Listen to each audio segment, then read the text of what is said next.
जादुई तालाब की ज़बरदस्त कहानी। जादुई तालाब। आज हम आपको जो कहानी बताने जा रहे हैं वह बहुत ही मज़ेदार होने वाली है। साथ ही बता दें कि इस कहानी से आपको बहुत कुछ सीखने को मिलेगा, क्योंकि हमने इस कहानी से समझाया है कि आप कैसे एक नई राह पर चल पाएंगे। हमारा एकमात्र उद्देश्य है कि आप इस जादुई तालाब कहानी से कुछ अनोखा सीख सकें। हमारा दावा है कि आपको जादुई तालाब की कहानी बहुत पसंद आएगी। जानकारी के लिए हम आपको बता दें कि यह जादुई तालाब कहानी आपके बच्चों के लिए खास तौर पर तैयार की गई है, ताकि बच्चों का मनोरंजन किया जा सके और उन्हें हमेशा खुश रखा जाए। तो आइए जानते हैं जादुई तालाब की आगे की कहानी। एक बार की बात है, एक गांव में दो सौतेली बहनें रहती थीं, सीता और गीता। सबसे बड़ी बहन सीता थी और छोटी बहन गीता थी। दोनों का आपस में मेल जोल इतना अच्छा नहीं था। गीता अपने बड़ी बहन के साथ कभी सौतेला व्यवहार नहीं किया, बल्कि वह अपनी बड़ी बहन का बहुत ही आदर और सम्मान करती है। लेकिन सीता सोचती थी कि उन छोटी बहन को उनसे जलन हो रही है, और सीता इस गलतफहमी में गीता से नफरत करने लगी और मौका मिलते ही उससे झगड़ा करने लगती थी। लेकिन गीता फिर भी सीता से कुछ नहीं कहती। एक दिन जब गीता सीमा से बाहर हो गई तो गीता ने कहा, देखो सीता, तुम एकमात्र मेरी बड़ी बहन हो, तुम इस तरह का व्यवहार मत करो, मैं तुमसे बहुत प्यार करती हूँ। तब सीता ने कहा, कौन सा बहन, तुम मेरी सौतेली बहन हो, ये सब तुम्हारा नाटक है।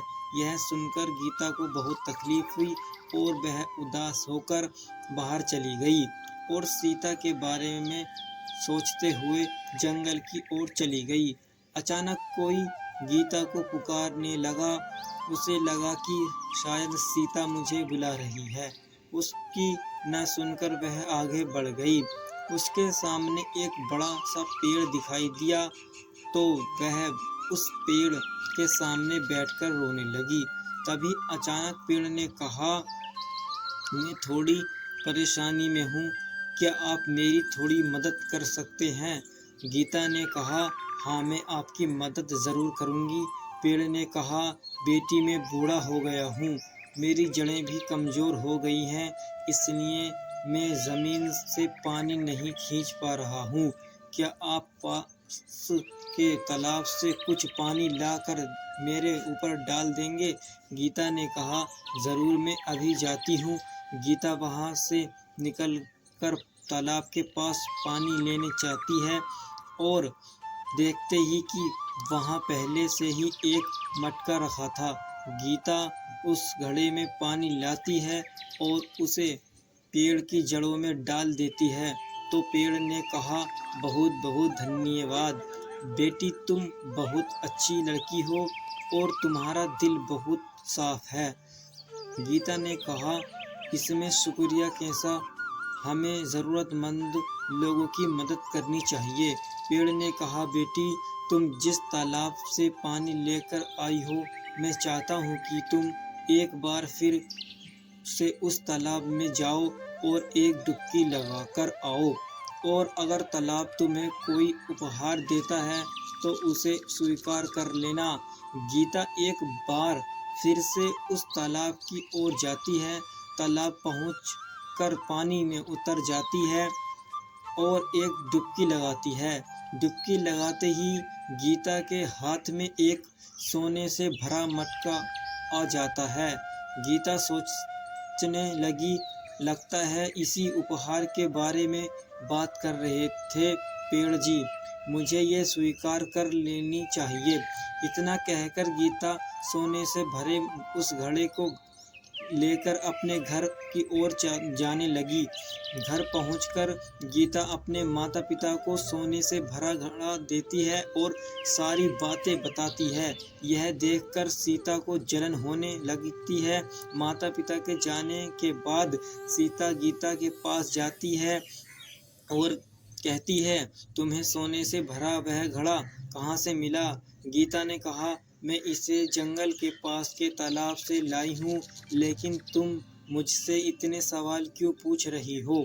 सीता ने कहा, तुम अपने हिस्से का सोना लेकर समझती हो मैं अपना हिस्सा छोड़ दूँ? मैं अपनी हिस्से लेने वहाँ जाऊँगी।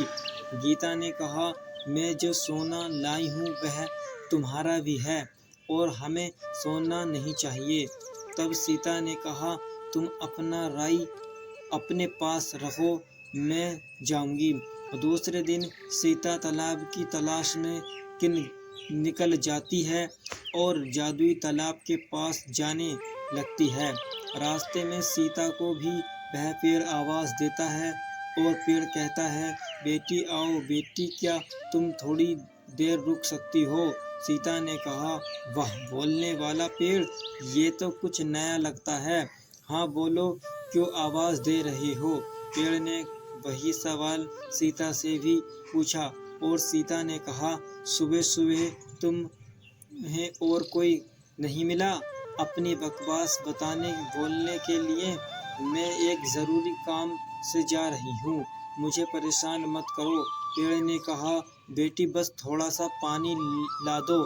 सीता गुस्सा हो गई और कहा, तू ऐसे नहीं मानेगा, रुक मैं तुझे अभी पानी पिलाती हूँ। यह बोलकर सीता पेड़ को परेशान करने लगी और वहाँ से चली गई। थोड़ी देर में वह तालाब के पास पहुँच जाती है। फिर सीता कहने लगी, हाँ यही वह तालाब है, जल्दी से उतर कर मैं एक डुबकी लगाती हूँ। सीता तालाब में उतर कर एक डुबकी लगाती है। डुबकी लगाते ही सीता के पैर में एक सांप काट लेता है और वह चीखने लगती है। इधर सीता को ना आता देख गीता बहुत परेशान हो रही थी। गीता सोच रही थी, इतनी देर हो गई, अभी तक सीता वापस नहीं आई, कहीं सीता किसी संकट में तो नहीं पड़ गई। और गीता उसे ढूंढने निकल पड़ी। गीता जाकर पेड़ से बोली, पेड़ जी, क्या आप सीता को कहीं देखे हो? पेड़ ने कहा, हाँ सीता उस तालाब की ओर गई है। पेड़ की बात सुनकर गीता तालाब की ओर जाने लगी और वहाँ जाकर देखती है उसकी बड़ी बहन तालाब के पास पड़ी है। वह सीता को बहुत उड़ाने की कोशिश करती है, लेकिन सीता नहीं उठी। तब गीता वापस पेड़ के पास जाती है और उसे सारी बात बताती है। तब पेड़ ने कहा, तुम्हारी बहन को सांप ने काटा है, उसे बचाने का एक ही उपाय है, मुझसे एक शाखा तोड़ लो और तुम्हारे बहन को जाकर छुआओ, वह ठीक हो जाएगी। गीता उस शाखा को लेकर सीता को छुआया और सीता ठीक हो गई। इसके बाद सीता ने छोटी बहन से कहा, तुम न आती तो मैं आज जीवित न होती।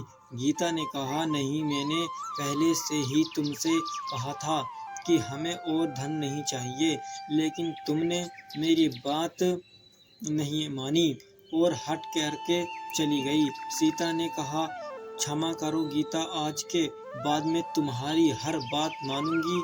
यह कहकर सीता और गीता पेड़ के पास गईं और पेड़ को धन्यवाद दिया और अपने घर वापस चली गईं। जादुई तालाब कहानी से क्या सीख मिलती है? जादुई तालाब की कहानी से हमें यही सीख मिलती है कि हमारे पास जो है उसमें खुश रहना चाहिए, क्योंकि लालच के कारण आपकी जान भी जा सकती है। इसलिए बच्चों, यदि आपका कोई छोटा या बड़ा भाई बहन है तो उसकी बात माननी चाहिए, क्योंकि वे कभी आपका बुरा नहीं चाहेंगे। इसलिए हमेशा बड़े या छोटे की बात माननी चाहिए। गाइस ये अगर आपको वीडियो पसंद आई हो, कहानी अच्छी लगी हो तो चैनल को सब्सक्राइब कर लें। और हम इस तरह की कहानियाँ रोज़ लाते रहते हैं। और वीडियो को लाइक करें, शेयर करें और कमेंट बॉक्स में बताइए कहानी कैसी लगी। Bye bye.